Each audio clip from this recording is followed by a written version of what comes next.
perbuatan kafir yang kita tiru, seperti Ustadz kata ultah tiup lilin, nanti diponis kafir. Apa sampai segitu sekali Pak Ustadz? Oh, ini nampaknya tak bisa menerima karena tiap tahun tiup lilin. Ini tak betul dalil Pak Ustadz. Dari mana dalil Pak Ustadz? Saya bacakan dalilnya.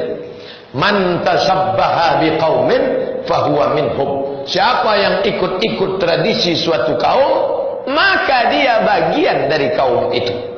Man tasabbaha, siapa yang ikut-ikut tradisi suatu kaum, fahuwa minhum, maka dia bagian dari kaum itu. Lalu datang kawan saya mengkritik saya. Kata dia, ente ikut-ikutan suatu kaum. Mana? Meletakkan sorban melintang. Pendeta Katolik kan ada juga yang sorbannya begini. Pendeta Katolik ada yang meletakkan sorban begini. Kata dia, ente sudah ikut-ikutan perbuatan pendeta Katolik, berarti nanti masuk neraka sama pendeta Katolik. Saya tak jawab ucapan dia, saya balas. Saya ambil gambar pendeta Yahudi yang meletakkan sorban di atas kepala. Pendeta Yahudi sorbannya di atas kepala. Saya letakkan foto Imam Masjidil Haram. Kalau begitu Imam Masjidil Haram juga masuk neraka, karena meletakkan sorban di atas kepala. Jadi yang namanya menyerupai orang kafir itu bukan menyerupai pakaiannya.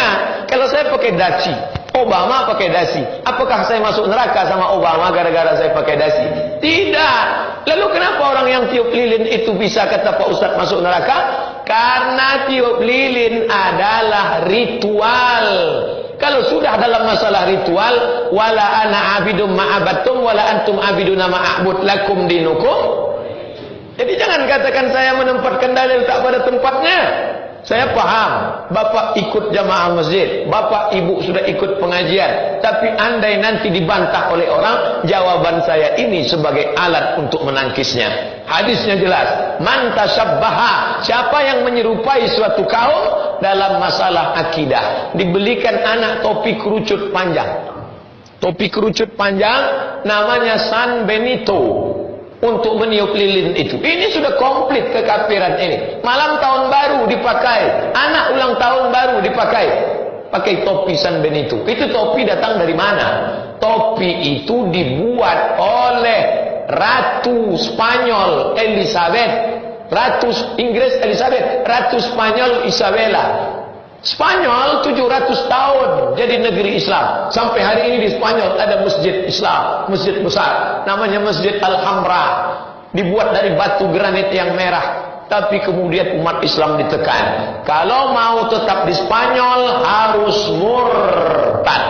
Orang Islam yang murtad membedakan dengan Kristen asli dengan Islam murtad, diberi topi San Benito. Jangan belikan topi San Benito untuk anak. Ini karena sayang nanti malam tahun baru Januari 2017. Belikan topi panjang, belikan. Trompet tradisi orang Yahudi. Sambutlah tahun baru itu dengan meniup trompet. Perjanjian lama. Buka kitab perjanjian lama. Ada ditulis. Itu bukan sekedar simbol. Simbol-simbol harus dipahami dengan baik.